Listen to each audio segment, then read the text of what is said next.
What are some of the ways we can decrease our exposure to the carcinogenic substances in meat that are formed during cooking? They have a whole list of hazard factors. The first factor is meat type, with processed meat, red or white, being the worst. Then temperature, cooking at under 260 degrees Fahrenheit, so like boiling or microwaving, is safer. Whereas broiling, roasting or pan-frying is the worst.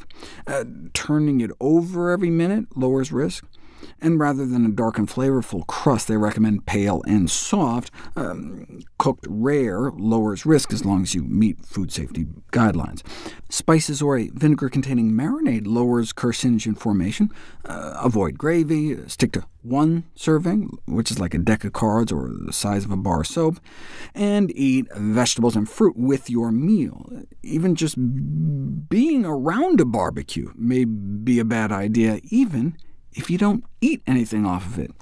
Here they estimated the extra lifetime cancer risk associated with standing about 6 feet away from a charcoal grill every day, and about 30 feet away with both 25% skin exposure and 100% skin exposure.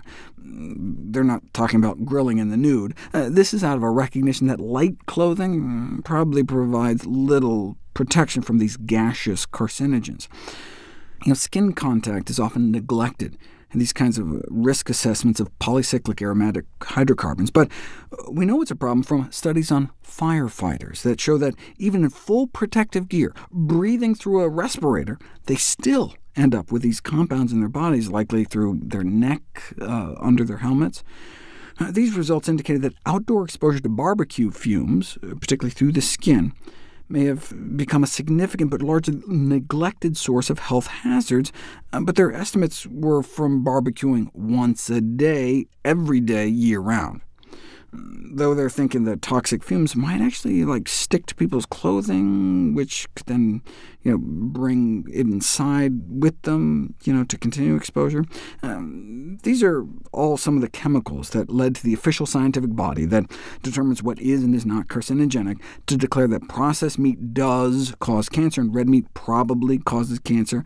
They considered both the nitrites in processed meat as well as these cooked meat carcinogens.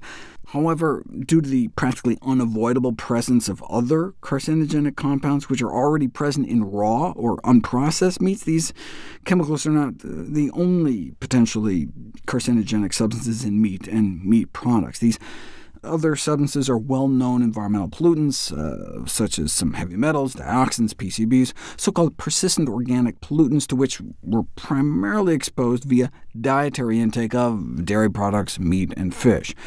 Although dioxins are created when paper pulp is bleached, but I have a feeling this is an autocorrect error.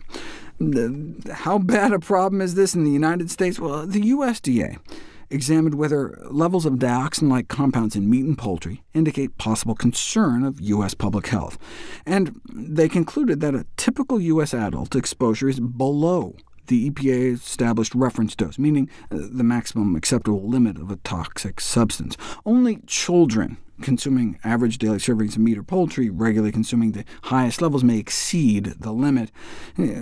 Putting all the carcinogens together, some toxicologists suggest limiting the consumption of beef, pork, and chicken, such that children consume at most 5 servings combined of all these meats each, so on average one serving every 6 days or so max. Yeah, but what about organic meat? We'll find out next.